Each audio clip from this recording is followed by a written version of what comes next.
ये कहानी फूलपुर गांव की है। एक आम सा गांव जहाँ के लोग बहुत सीधे साधे हैं। इस गांव की सबसे खास चीज है मोहन की छोटी सी दुकान, मोहन सोया बिरयानी। मोहन बहुत ही ईमानदारी और साफ दिल का इंसान है। उसकी बिरयानी का स्वाद 5 स्टार होटल को टक्कर देता है, पर उसकी कीमत है सिर्फ 10 रुपए। मोहन की पत्नी सुमन इस बात से हमेशा परेशान रहती है कि घर कैसे चलेगा, और उसका दोस्त रमेश इन 10 रुपए की बिरयानियों का सबसे बड़ा फैन है।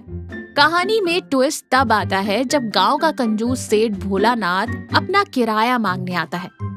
मोहन की दुकान, सुबह का वक्त। मोहन एक बड़े से पतीले में करछी चला रहा है।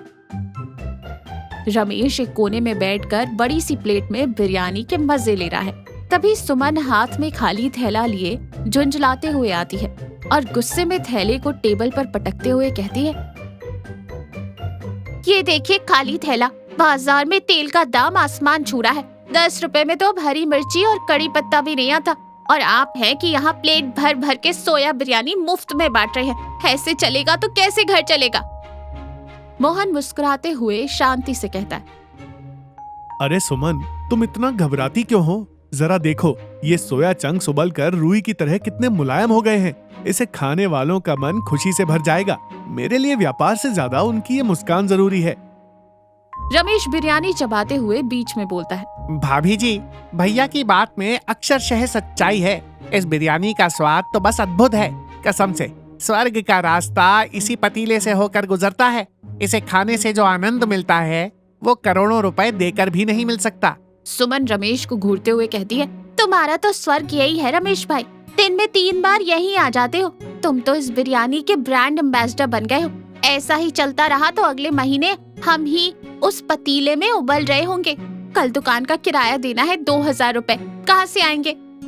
सुमन, मेरे बाबूजी कहते थे, खाना बेचना व्यापार हो सकता है, लेकिन किसी का पेट भरना पुण्य का काम है। मेरे 10 रुपए से गरीब और मजदूर की भूख मिटती है। मैं इसका रेट बिल्कुल नहीं बढ़ाऊंगा। सेठ जी से मैं खुद जाकर बात कर लूंगा और थोड़ा समय मांग लूंगा। हाँ भैया, ये 10 रुपए ही तो हैं जिसकी वजह से हम जैसों का दिन कट जाता है। तुम बेफिक्र होकर सेठ जी से बात करो, सब ठीक हो जाएगा। भोलानाथ अपने गल्ले पर बैठकर पैसे गिन रहा है। मोहन दबे पांव थोड़ा झिझकते हुए अंदर आता है। प्रणाम सेठ जी, वो किराए के लिए कुछ दिन की मोहलत चाहिए थी। भोलानाथ पैसे गिनना रोक देता है। मोहलत? देख मोहन, तू कोई बिजनेस नहीं बल्कि अन्नदान कर रहा है। 10 रुपए में खाना बेचकर तू मेरा किराया क्या खाक देगा? तू मेरी दुकान की इज्जत और खराब कर रहा है। मुझ पर थोड़ा भरोसा रखिए सेठ जी, मेरी बिरयानी के स्वाद में कोई कमी नहीं है। ग्राहक धीरे धीरे बढ़ रहे हैं। मैं बहुत जल्द आपका एक एक पैसा चुका दूंगा। भोलानाथ कुछ सोचता है, फिर अचानक चालाक मुस्कान के साथ कहता है, ठीक है, मेरे पास एक रास्ता है। परसों शहर से मेरे साले साहब किशोर जी आ रहे हैं। वो बहुत नखरे वाले हैं और हर चीज में नुक्स निकालते हैं। उनके साथ 4-5 मेहमान भी होंगे। उन्हें 5 स्टार होटल का खाना ही पसंद आता है। तो मुझे क्या करना होगा सेठ जी? तुझे अपनी उसी 10 रुपए वाली सोया बिरयानी से उनका पेट भरना होगा, लेकिन शर्त ये है कि उन्हें पता नहीं चलना चाहिए कि ये इतनी सस्ती है।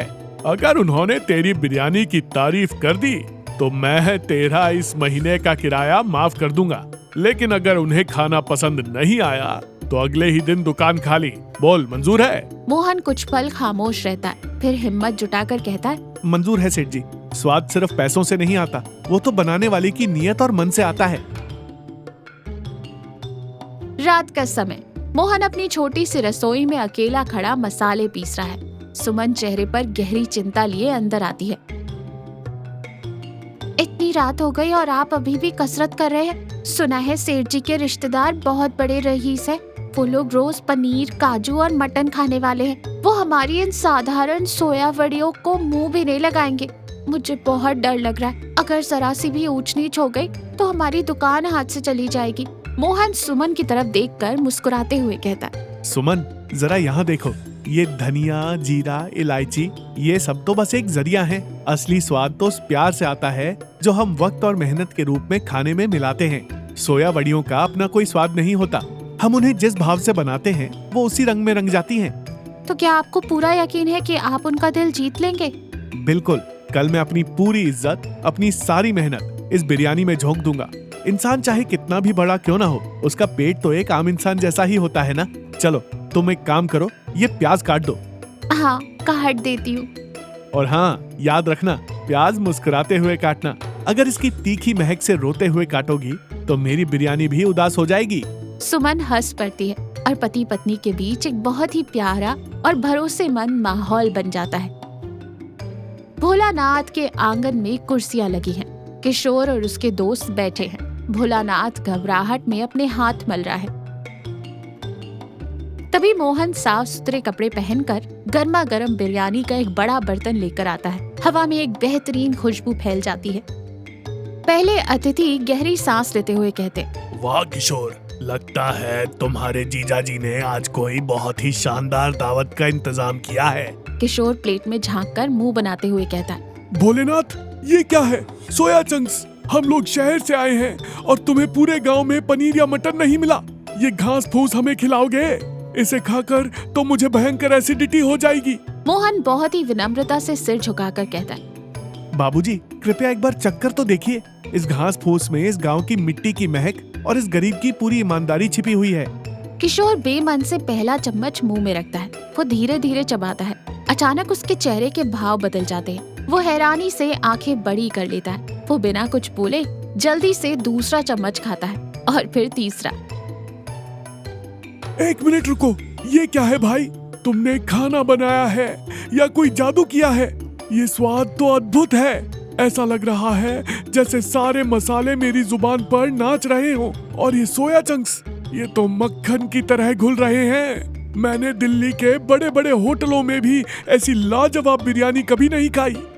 बाकी सभी मेहमान भी टूट पड़ते हैं और सब तारीफों के पुल बांधने लगते हैं।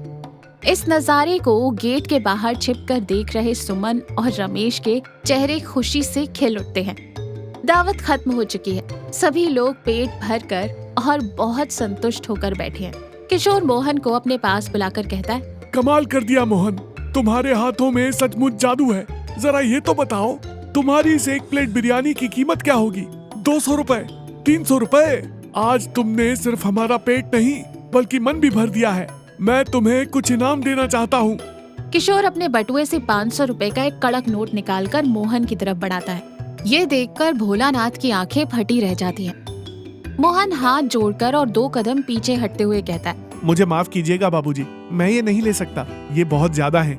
मेरी सोया बिरयानी की कीमत सिर्फ 10 रुपए है। अगर मैं लालच में आकर आपसे ये 500 रुपए ले लूंगा तो कल से इस बिरयानी का स्वाद बदल जाएगा। आप मुझे मेरे हक के 10 रुपए ही दे दीजिए, वही मेरे लिए आपका आशीर्वाद है। वहाँ अचानक एकदम सन्नाटा छा जाता है। किशोर, भोलानाथ और बाकी सब हैरान और इज्जत भरी नजरों से मोहन को देखने लगते हैं। सिर्फ 10 रुपए? आज के इस लालची जमाने में भी ऐसे लोग बचे हैं। भाई मोहन, आज तुमने हमें सिर्फ स्वादिष्ट खाना ही नहीं खिलाया बल्कि जिंदगी का एक बहुत बड़ा सबक भी सिखाया। किशोर वो 500 का नोट वापस अपने बटुए में रख लेता है। ये देखकर सुमन थोड़ी निराश होती है, लेकिन तभी किशोर अपनी जेब से एक सुंदर सा लिफाफा निकालता है और सुमन के पास जाकर उसके हाथ में रख देता है। बहन जी, बिरयानी का बिल 10 रुपए मैंने आपके पति को दे दिया है। इस लिफाफे में 2100 रुपए हैं। ये मेरी तरफ से अपनी बहन को शाबाश कहते हुए एक छोटा सा शगुन है। जिस घर में इतनी ईमानदारी और संतोष हो, उस घर की लक्ष्मी को मैं ऐसे खाली हाथ नहीं जाने दे सकता। सुमन की आंखों में खुशी के आंसू छलक पड़ते हैं। रमेश पीछे से जोर जोर से तालियां बजाने लगता है। भोलानाथ शर्म से सिर झुकाए आगे आता है। मोहन, मुझे माफ कर दे यार। तू तो मिट्टी के भाव में सोना बेचकर पुण्य कमा रहा है और मैं बेवकूफ 10-10 रुपए का हिसाब लगाकर अपनी छोटी सोच का प्रदर्शन कर रहा था। जा, आने वाले पूरे 1 साल तक के लिए तेरी दुकान का किराया माफ। वाह मेरे भैया, अगर कोई प्यार से खाना खिलाए तो भगवान भी इसी तरह छप्पर फाड़ कर देता है। क्यों भाभी जी, देख लिया हमारे ब्रांड एम्बेसडर का पावर? तो क्या कल से हमारी दुकान में पनीर बिरयानी बननी शुरू होगी? सुमन आंसू पोंछते हुए और जोर से हंसते हुए कहती है, चुप कर रमेश, कल भी और परसों भी हमारी दुकान पर वही 10 रुपए वाली सोया बिरयानी ही बनेगी, क्योंकि असली स्वाद पनीर या काजू में नहीं बल्कि उसे बनाने वाले के साफ मन में होता है। सभी लोग एक साथ जोर से हंस पड़ते हैं। तो देखा, काम चाहे छोटा हो या बड़ा, अगर उसे पूरी ईमानदारी और दूसरों की भलाई के लिए किया जाए तो उसकी कीमत पैसों से नहीं आंकी जाती।